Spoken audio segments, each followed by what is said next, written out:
হায় নাফরমান বান্দা, নাফরমানির জন্য নয়, বরং আমাকে স্মরণ করতে চায় যারা, আমার শুকর আদায় করতে চায় যারা, তাদের জন্য আমি রাত বানাই, দিন বানাই।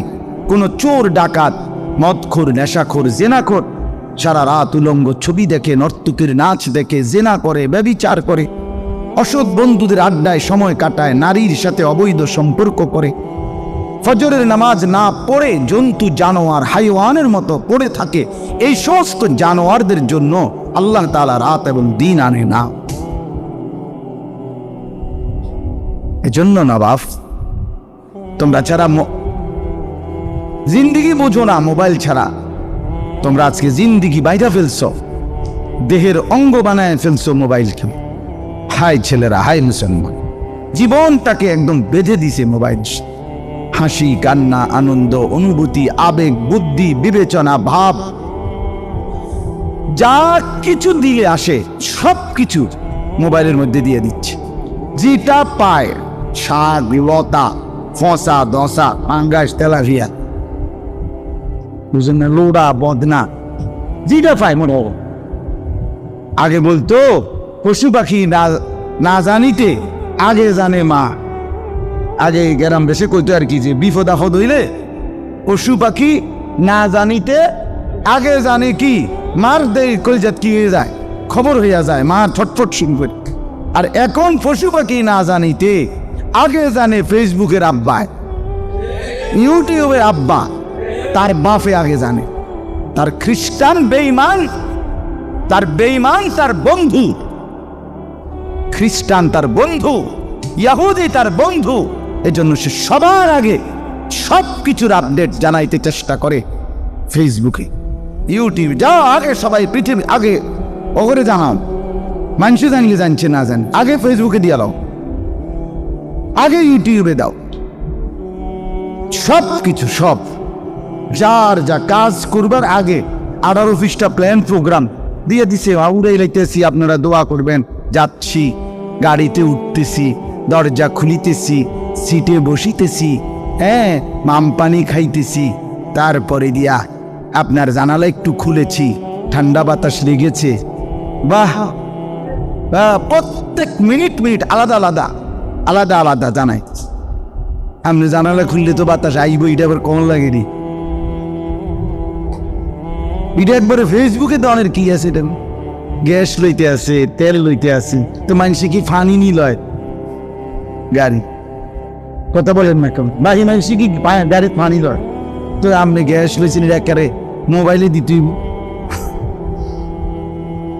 পাগলামেরও তো একটা সীমা থাকা উচিত, আবেগেরও তো একটা সীমা থাকা উচিত। এটা কি আবেগ, লুঙ্গি খুলে লাউন, হাফ প্যান্ট খুলে লাউন, কি তাই না? কি ধরনের কথা? আল্লাহ আমাদেরকে মাফ করে দেন।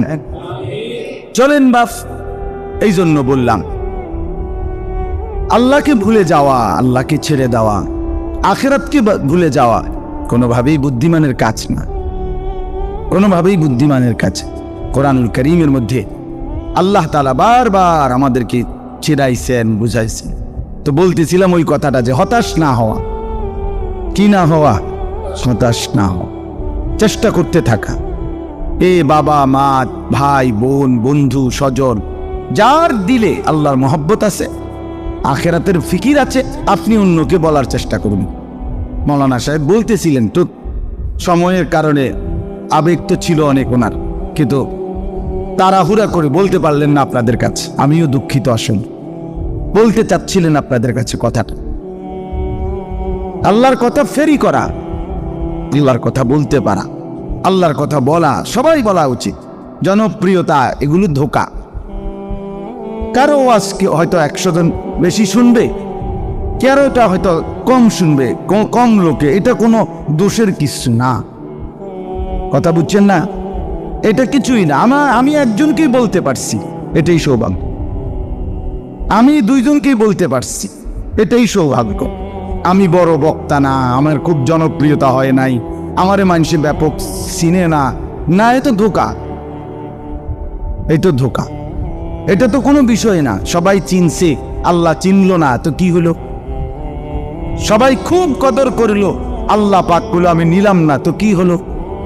একেবারে 1,00,000 লোক আমারে আলগি দিয়া মনে করেন 4 রাস্তার মাথাত নিয়ে উঠাই দিয়েছে যে হুজুর আপনার সম্মানের কারণে অতিরিক্ত ইজ্জত দিতে গিয়া 1 রোডের উপরে ছেড়ে দিই কেমন 4 রোডের মাথাত গিয়া আপনি যেদিকে মনে করেন সেদিকে যান, আপনার 4 রাস্তার মাথা ছোটাই দিলাম, বেশি সম্মান দিলাম আপনার। তা আল্লাহ তাআলা বললেন আনিস আমি নিলাম না, তো কি হবে? কি হবে এটা? আল্লাহ আমাদেরকে মাফ করে দেন। এই জন্য আলহামদুলিল্লাহ যে কয়জন ওলামায়ে কেরাম আছেন, মসজিদের ইমাম আছেন, বলতে থাকবেন, খুব বলেন, খুব বলেন, খুব বলেন, বা উম্মতের ফেরানোর ফিকির করেন, মানুষগুলোকে কে ফিরাবে, নওজোয়ান ছেলেদেরকে কে। দয়া করে এই হাতে ধরা মোবাইলগুলো নামায় ফেলেন। আপনি এমনি শুনেন, দেখেন, আপনার ভালো হবে, অনেক ফায়দা হবে, আপনি লাভবান হবেন, উপকৃত হবেন। চোখের সামনে এই মোবাইলটা ধরে রাখলে তো একটা ওয়াল উঠাই দিলেন, নিজেকে একজন আলেম থেকে আড়াল করে দিলেন, মাঝখান দিয়া মূল বিষয় দাঁড়াইলো মোবাইলটা। আপনিও আমারে দেখেন না, আমিও আপনারে দেখেন, বাহ সমান সমান। আমরা এক হুজুর ছিল ছোটবেলায় ছাত্র জীবনে, হুজুরে বলতো তুইও আমারে দেখতে পারস না, আমিও তোরে দেখতে পারি না, যা সমান সমান। আসলে এতে দিল বসে না। এই জন্য দয়া করে তাকাইয়া শুনেন, কষ্ট করে হলেও চেহারার দিকে তাকাইয়া শুনলে বরকত। 4 চোখেরই সম্মিলন, অর্থাৎ আমাদের চোখ আপনাদের দিকে, আপনাদের চোখ আমাদের দিকে, এই চোখে বরকত হয়, পরিবর্তন নসিব হয়, জিন্দেগি সুন্দর হয়। মাথা নোয়াইলে, জিমাইলে, পাশের জনের সাথে কথা বললে, মোবাইল টিপলে, বুট বাদাম খাইলে, বাস্তবতা এটা, বসে থাকাই হয়, কিন্তু উপকার আসে না। একটা মানুষ কষ্ট করে বসলো, মনে করেন একটা লোক আধা ঘন্টা ধরে মসজিদে বসেই আছে জামাতের অপেক্ষা, তারপরে নামাজও পড়লো, কিন্তু মূলত ওযু হইছে না বা ওযু ছিল না, তো কি লাভ হইল? আর এই জন্য বসে থাকাই হইলো আমার 1 ঘন্টা, 2 ঘন্টা, 3 ঘন্টা, কিন্তু আমি কিছুই বুঝলাম না, উপলব্ধিও করলাম না বিষয়টা কি বলতে চাইছে, কিচ্ছুই আমার আগা মাথা ঢুকলো না। তো কি লাভ হইলো এতে বসে থাকার দ্বারা? ফায়দাটা কি? এই সময়টুকুর লাভ হইল কি?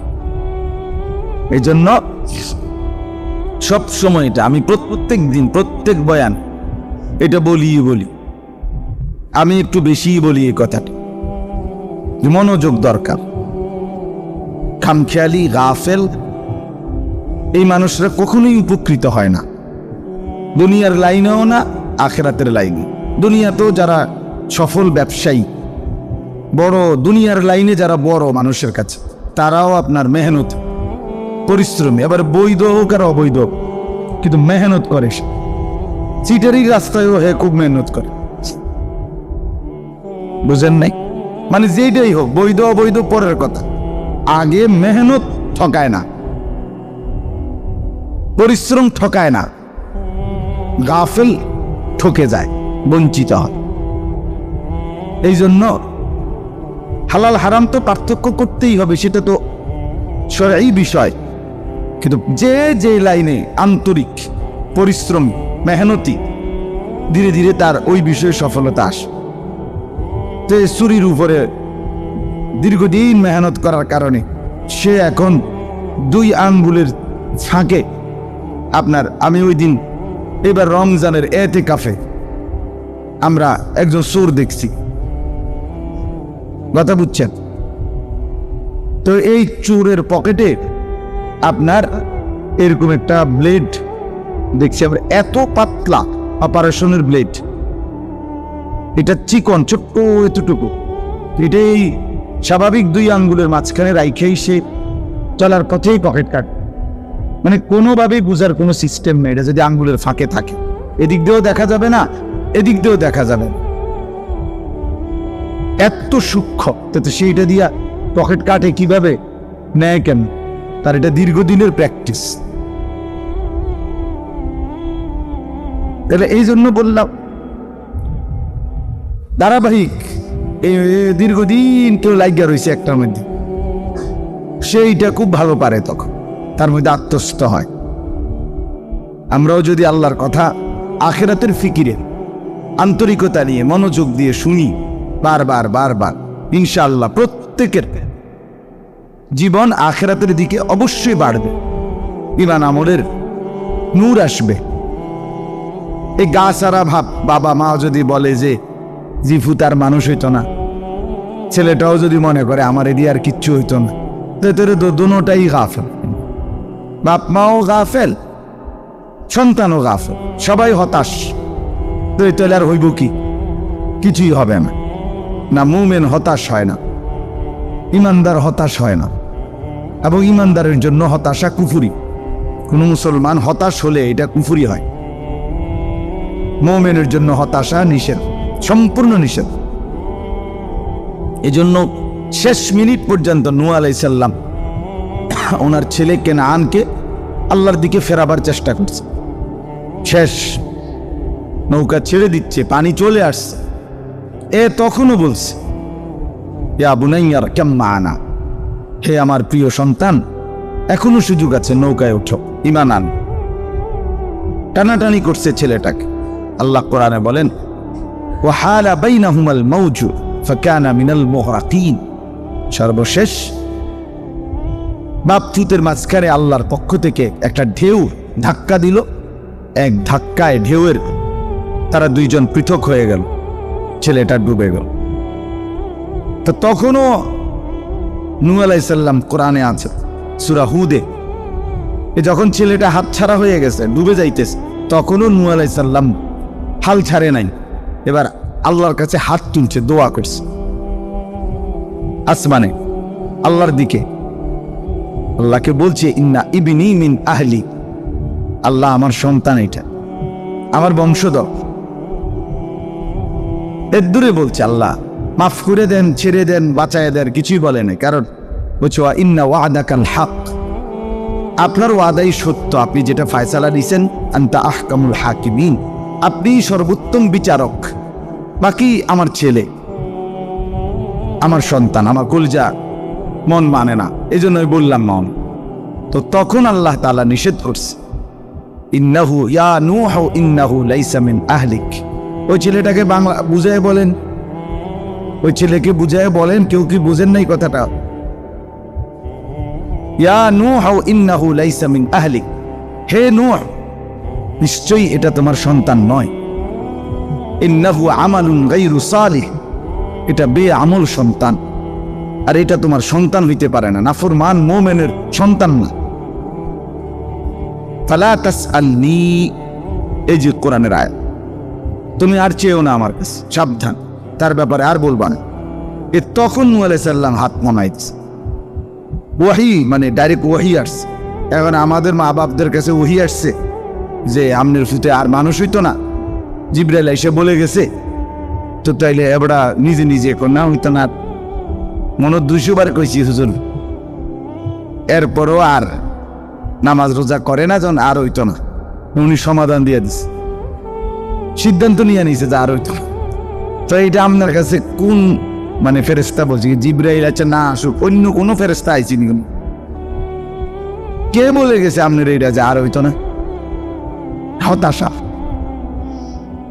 ইয়াকুব আলাইহিস সালাম ওনার ছেলে ইউসুফ আলাইহিস সালামকে হারায় ফেলার পরে ছোটবেলায় 40 বছর পরেও ওনার ছেলে 10 জন যখন মিশরে খাদ্য কিনতে গেছে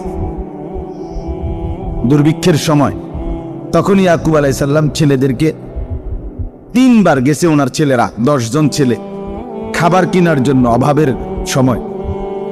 তখন 3 বারই উনি বলছে আমার ছেলেটাকে তালাশ কর মিশরের বাজারে, মিশরে।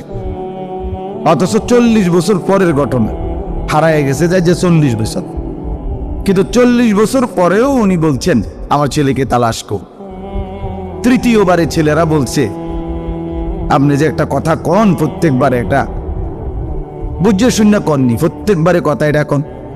বললাম যে আজ 40 বছর হয়ে গেছে এই ছেলে ফিরে নাই, আমরা বললাম বাগে খাইয়া ফেলছে, আপনি আর ফেরো কন, আপনার কথা আপনি এটাই কন। আবার এই যে 2 বার গেলাম, পাইলাম না, তো এখন আবার বলতেছেন। তো কোরআনে আছে, ইয়াকুব আলাইহিস সালাম বলছে, ইয়া বানি ইয়াযহাবুন, হে আমার প্রিয় সন্তানরা, যাও মিশরে যাও, ওয়া তাহাসসাসু, আবারও তালাশ করো আমার ছেলেটাকে, ওয়ালা তাইআসু, এই কথাটা বলার জন্য ওইখানে আছে। ইয়াকুব আলাইহিস সালাম 40 বছর পরেও বলতেছে, কোন বর্ণনায় আছে 80 বছর, সরাসরি তাফসীর ইবনে কাসিরে আছে, দুইটা রাওয়ায়াত, হয় 40 বছর অথবা 80 বছর। বলছে ওয়ালা তাইআসু, এ তখন বলছে সন্তানেরা নিরাশ হইও না, হতাশ হইও না। ইন্নাহু লা ইয়াইআসু মির রাউহিল্লাহি ইল্লাল কওমুল কাফিরুন। ইয়াকুব আলাইহিস সালাম বলে, নিশ্চয়ই আল্লাহর রহমত থেকে নিরাশ হতে পারে সে কাফের সম্প্রদায়। যে কে বলেন না? হ্যাঁ, তাহলে কি বোঝা গেল? আল্লাহর রহমত থেকে মুমিন কি হইতে পারে না? হোক 80 বছর, হোক কত বছর, 80 বছর পরেও নিরাশ হইতে নিষেধ করছে। তাহলে আমি 80 বার না কইতেই হাল ছেড়ে দিলেন। এই জন্য দায়ী হতাশ হয় না। আল্লাহর পথে যারা দাওয়াত ও তাবলীগের মেহনত করে ওরা হতাশ হয় না। যদি সত্যিকার সে দায়ী হয়, সে নিরাশ হয় না, সে বলতেই থাকে, বলতেই থাকে, বলতেই থাকে। আপনি সাংঘাতিক। আমি আলহামদুলিল্লাহ দাওয়াত ও তাবলীগের কিছু সাথীর সাথে তো ঘনিষ্ঠতা আছে, ওনাদেরকেও দেখছি আমি, এই যে লাইগা আছে, লাইগাই আছে। আমি তো 9-10 বছর ধরেই দেখতেছি যে উনি সবসময় প্রত্যাখ্যান করে, কিন্তু ওনারা বারবার তার কাছে যায়।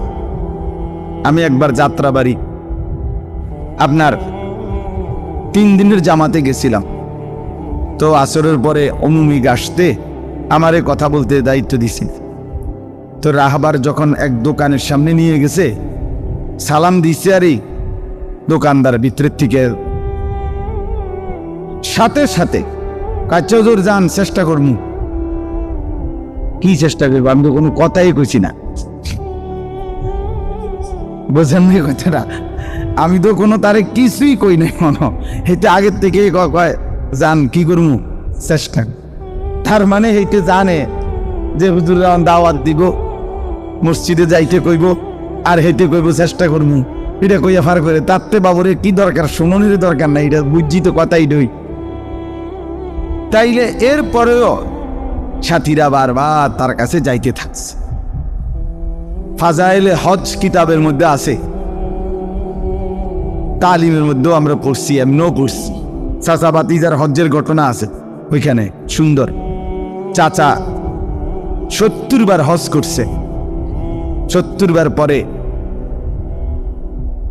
এরপরে একদিন ভাতিজা রে সাথে নিয়ে হজে গেছে। এবার তো হজ্জের মধ্যে গিয়েই যখন লাব্বাইক আল্লাহুম্মা লাব্বাইক বলতেছে, তো কুদরতি আওয়াজ আসছে যে লা লাব্বাইক, তোমার লাব্বাইক গ্রহণ করা হয় নাই। তো ভাতিজাও আল্লাহওয়ালা, তো ভাতিজাও শুনছে আওয়াজ, অদৃশ্যই আওয়াজ শুইনা বলছে, চাচা কিসের হজ করবেন, কীর্তন করবেন? আপনার লাব্বাইকে তো কি হয় নাই, গ্রহণ করে নাই, আল্লাহ তাআলা তো প্রত্যাখ্যান করছে আপনার লাব্বাইক। তো চাচা বললেন, ভাতিজা শুনে ফেলছো তুমি আজকে, না? আজ তো তুমি কেবল একবার শুনলা, গত 70 বার আমি আল্লাহর ঘরে আসছি, প্রতিবারই আমি লাব্বাইক বলছি, আর আমার আল্লাহর পক্ষ থেকে আমার এই লাব্বাইক প্রত্যাখ্যানই করা হচ্ছে। প্রত্যেকবারই 70 বছর ধরে লা লাব্বাইকে বলতেছে আমার। কিন্তু ভাতিজা, প্রশ্ন হইল, আরো যদি 70,000 বারও আমার আল্লাহ আমার লাব্বাইক প্রত্যাখ্যান করে, আমার আল্লাহ ছাড়া আমার আর আছে কে? এই দুয়ার ছাড়া আমার আর আছে কে? আমার তো আর কেউ নাই। কাজেই তিনি যদি লাখো বারও প্রত্যাখ্যান করে, আমি তো তাকে ডাইকেই যাব, আমি তার হাজিরা দিয়েই যাব, আমার যার কেউ নেই, আসেনি বলেন? তো এইবার যখন এ কথা বলি মহব্বতে ভাতিজারে মনের এই আবেগ কইয়া এরপরে যখন লাব্বাইক বলছে ও কিতাবে আছে, সাথে সাথে আল্লাহর পক্ষ থেকে আবার আওয়াজ আসছে, লাব্বাইক ইয়া আবদি, আমার বান্দা আমি হাজির। আজকে লাব্বাইকের কি এসে পড়ছে, প্রতি উত্তর চলে আসছে। মোমেন কি হয় না, কারণ আল্লাহ চাও তার কেউ নেই। 30 বছর যার সন্তান হয় না, তো এবার 31 বছরের টাইমে সে আল্লাহকে বাদ দিয়ে কাউকে ডাকার সুযোগ আছে? নাই। জীবনে কখনোই যে সুখ দেখে নাই, সে আল্লাহকে বাদ দিয়ে আর কারো কাছে সুখের তালাশ করার সুযোগ আছে কি তার? আম্মান ইউজিবুল মুদতাররা ইযা দাআহু ওয়া ইয়াকশিফুস সুআ ওয়া ইয়াজআলুকুম খুলাফাআল আরদ আইলাহুম মা'আল্লাহ। আল্লাহ বলে, ব্যথায় আক্রান্ত হয়ে বান্দা যাকে ডাকে সেই ডাকে সাড়া দেওয়ার আমি ছাড়া আছে কে? বান্দা যখন মুসিবতে পড়ে, বিপদে পড়ে, পেরেশানিতে পড়ে, সেখান থেকে উদ্ধার করার আমি ছাড়া আছি কি? বান্দা যখন এই জমিনে স্বাভাবিক চলাফেরা করতে চায়, তখন তাকে চলাফেরার সুযোগ করে দেওয়ার জন্য আসমান জমিন সব কিছু ঠিকঠাক রাখে আমার বান্দাকে চলার উঠা বসার, দুনিয়ায় সময় জিন্দিগি কাটাবার ব্যবস্থা করে দেওয়ার জন্য আমি ছাড়া কে? কে বলেন? আইলাহুম মা'আল্লাহ।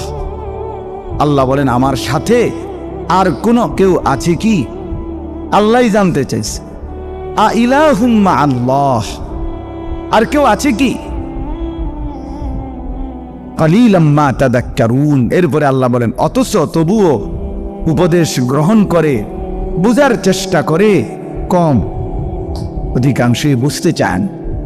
সে প্রতিনিয়ত দেখতেছে, এতটা চিরন্তন বাস্তবতা যে একটা মানুষ সে পোস্টার লাগাইছে, 2 জনে দেখছে, 10 জনে দেখে নাই। মাইকে কইয়ে গেছে, 10 জনে শুনছে, 5 জনে শুনে নাই, খেয়াল করে নাই। কিন্তু আল্লাহ তাআলার কুদরত, আল্লাহর পরিচয়, আল্লাহর নিদর্শন, আল্লাহর অস্তিত্ব, আল্লাহর অনুভূতি, আল্লাহর অনুভব, এটা বোঝে নাই, খেয়াল করি নাই, ঘুমে আসিলাম, উঠতে সেটা দেখি নাই, এরুমনি বিষয়টা আসে। তাহলে এটা না বুঝছে কেমনে? আল্লাহকে বান্দা না চেনে কেমনে? আবার এত বড় কায়নাতে এত কুদরত প্রতি সেকেন্ড বান্দার মধ্যে উপলব্ধি। এখন প্রচন্ড গরম আবহাওয়ায়, কই গরম কোথায়? যখন শীত আসে প্রচন্ড ঠান্ডা, কই শীত কোথায়? কোনাদের দললে কিছুর মধ্যে গরম কেমনে আইলো, শীত আসে করছে। এই একই আবহাওয়া, একই পৃথিবী, কখনো প্রচন্ড গরম, কখনো লেফ কম্বল, রুমাল, চাদর, কোটি, আজিব মঞ্জার। আমি এটা কয়েকবার ভাবছি, কারবারটাকে এটা এরুম কা। এখন গায়ে জামা দিতেই মন চায় না, শীতকালে জামা খুলতেই মন চায় না। এখন মন চায় ডেইলি 3 বার গোসল করি, শীতকালে 3 দিনে গোসল করতো কা।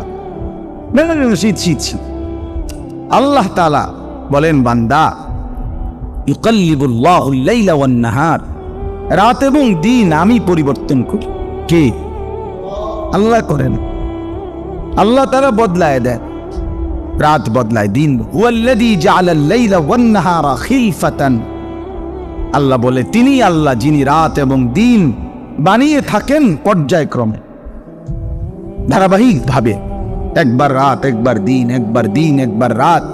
আল্লাহ বলেন, এটা আমি করে থাকি। লিমান আরাদা আন ইয়াযাক্কারা আও আরাদা শুকুরা। কেন রাত বানাই, কেন দিন বানাই? হায় নাফরমান বান্দা, নাফরমানির জন্য নয়, বরং আমাকে স্মরণ করতে চায় যারা, আমার শুকর আদায় করতে চায় যারা, তাদের জন্য আমি রাত বানাই, দিন বানাই। কোনো চোর, ডাকাত, মদখোর, নেশাখোর, জেনাখোর সারা রাত উলঙ্গ ছবি দেখে, নর্তকীর নাচ দেখে, জেনা করে, ব্যভিচার করে, অসৎ বন্ধুদের আড্ডায় সময় কাটায়, নারীর সাথে অবৈধ সম্পর্ক করে, ফজরের নামাজ না পড়ে জন্তু, জানোয়ার, হাইওয়ানের মতো পড়ে থাকে। এই সমস্ত জানোয়ারদের জন্য আল্লাহ তাআলা রাত এবং দিন আনে না। এজন্য নবাব, তোমরা ছাড়া জিন্দিগি বোঝো না, মোবাইল ছাড়া তোমরা আজকে জিন্দিগি বাইরা ফেলছো, দেহের অঙ্গ বানায় ফেলছো মোবাইল খেলে। হাই ছেলেরা, হাই মুসলমান, জীবনটাকে একদম বেঁধে দিছে মোবাইল। হাসি, কান্না, আনন্দ, অনুভূতি, আবেগ, বুদ্ধি, বিবেচনা, ভাব, যা কিছু দিয়ে আসে সব কিছু মোবাইলের মধ্যে দিয়ে দিচ্ছে। যেটা পায়, শাক, লতা, ফসা, দশা, পাঙ্গাস, তেলাপিয়া, বুঝেন না, লোড়া,